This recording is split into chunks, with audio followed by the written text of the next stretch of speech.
Bonjour à tous, voici notre première capsule vidéo pour cette semaine qui va résumer le cours de terminale sur l'Amérique, un continent aux fortes tensions, mais aux volontés d'intégration, d'unification avec des valeurs communes, pourquoi pas, et un système économique, politique, culturel commun. Alors, pour vous aider, vous avez votre manuel. Il faudra se reporter au manuel donc, de la page 326 à 333. Voici donc le plan que je vous ai donné aujourd'hui. C'est comme je le dis toujours, des tiroirs qu'il faudra compléter. Alors, les grandes idées, je vais vous les donner tout de suite avec quelques images, quelques documents que nous allons partager ensuite dans cette vidéo. Tout d'abord, ce continent-là est un des continents les plus inégalitaires du monde. C'est pour ça que j'ai appelé ça, grand A, des tensions socio-économiques. Il y a sur ce continent-là la première puissance mondiale, vous le savez tous, on l'a étudié ensemble, les États-Unis d'Amérique, et première puissance mondiale depuis très longtemps, depuis au moins la fin de la Seconde Guerre mondiale. Il y a des puissances émergentes, des BRICS, enfin un BRICS, c'est-à-dire la première lettre de l'acronyme BRICS, qui est le Brésil. Il y a des nouveaux pays industrialisés, on va le voir, avec Venezuela, Mexique, Argentine, qui sont juste derrière le Brésil. Mais il y a aussi des pays très pauvres. Alors, comment on les appelle les petits pays très pauvres dans le monde en général? Vous le savez, je le répète, ce sont les PMA, les pays les moins avancés.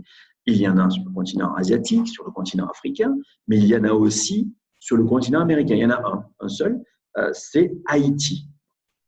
Et donc, tout cela, sur ce même continent, il y a des très fortes différences de richesse entre les pays.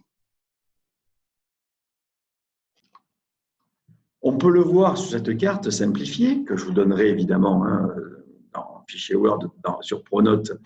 Ça sera intitulé le cours en images sur le continent américain en lui-même.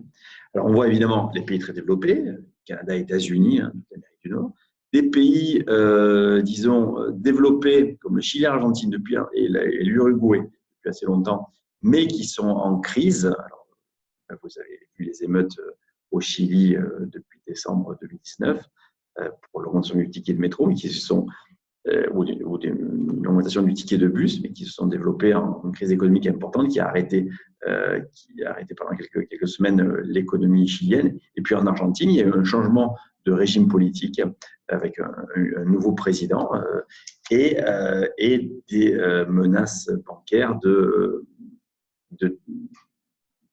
disons, de faillite, de banqueroute, oui, de banques argentines pour des défauts de paiement. Ils n'arrivent plus à payer les crédits. Les entreprises argentines sont très endettées et n'ont pas assez de carnet de commandes. Elles ne créent pas assez de richesse. Et on est dans des pays, ces deux pays, pour des raisons différentes, mais qui sont en crise très récente. On voit aussi les NPI, comme je dis. Alors, le Brésil est dedans. Il y a le Venezuela et le Mexique. Comme je vous l'ai dit, les BRICS, ce sont seulement des nouveaux pays industrialisés, mais qui ont une population importante, qui ont une superficie importante. Regardez, le Brésil, c'est presque la moitié de l'Amérique du Sud, et c'est plus de 200 millions d'habitants. On le verra dans une deuxième capsule, quand on étudiera justement les rivalités ou les oppositions, ou les rivalités États-Unis-Brésil. Eh bien, on verra évidemment tout cela, toutes ces données particulières au Brésil. Nous étudierons les deux pays séparément, mais aussi avec leurs relations. Et puis, évidemment, des pays qui sont aussi en développement, comme le Pérou, la Colombie, ou des pays d'Amérique centrale, Cuba aussi, la République dominicaine, mais aussi des pays les moins avancés. Alors, ici, donc, Haïti, qui est là, et puis, ils ont mis aussi les pays comme la Guyana, l'ancienne colonie britannique de Guyane, et puis ils ont mis aussi le Paraguay et la Bolivie.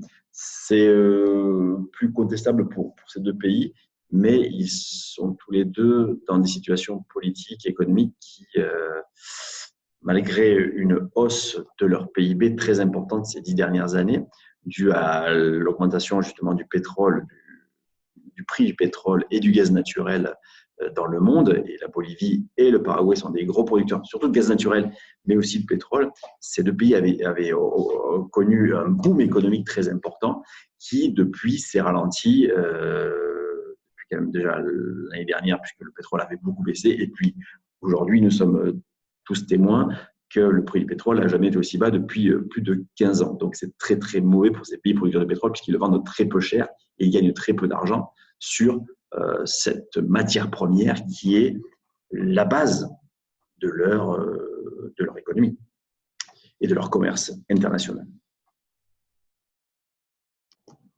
Alors, ces inégalités, évidemment, engendrent des tensions, hein, puisque, comme on l'a vu au départ, quand il y a des pays très inégalitaires, même à l'intérieur d'un pays très inégalitaire, eh bien, l'inégalité génère des tensions, des violences, des espaces très contrastés, c'est-à-dire des espaces très différents d'un pays à l'autre. Et cet espace-là, on peut le voir dans cette photographie de la frontière la frontière entre les États-Unis et le Mexique. Évidemment, c'est une frontière nord-sud très importante. Hein. La frontière entre les pays développés et les pays sous-développés ou en voie de développement passe au nord du Mexique et au sud des États-Unis. Alors, ne vous trompez pas, cette frontière-là est symbolisée par un mur ou par cette frontière, ce mur-là que l'on voit en ombre. Mais ne vous trompez pas, de ce côté-là, c'est le côté mexicain.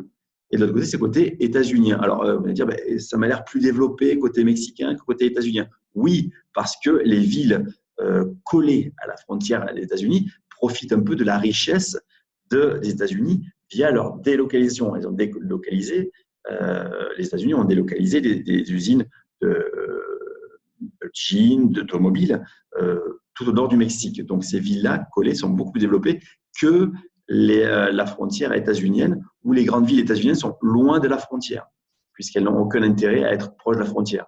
Être près de la frontière, ça peut être de l'insécurité via les cartels de la drogue mexicains, et ça n'a aucun intérêt, puisqu'il y a très peu d'activité économique du côté américain ici, au bord de la frontière, puisque toute l'activité économique a été délocalisée de l'autre côté des frontières américaines. Délocalisation, on l'a vu en Asie aussi, parce qu'une main-d'œuvre de qualité, mais beaucoup moins chère que la main-d'œuvre américaine, et des facilités aussi de production avec l'ouverture des frontières, avec, on le verra dans le Grand 2, l'intégration des États-Unis et du Mexique, qui font partie d'une même organisation intergouvernementale qui promeut le libre-échange et le commerce international sans barrière, sans droit de douane, qui est l'ALENA, depuis le milieu des années 90. Ces tensions socio-économiques, on peut le voir aussi avec le document qui est à la page 240 de votre livre, qui montre l'IDH. Vous savez, il y a plusieurs outils statistiques pour mesurer la richesse, le développement d'un pays. Et là, vous avez l'IDH sur tout le hémisphère, pour le monde entier, mais vous voyez les grands contrastes de couleurs entre, rien que sur le continent américain, entre l'Amérique du Nord, l'Amérique centrale et certains pays d'Amérique du Sud ou de la zone caraïbe. Vraiment des grandes différences. Vous pouvez aller vous référer à la page 240 de votre manuel.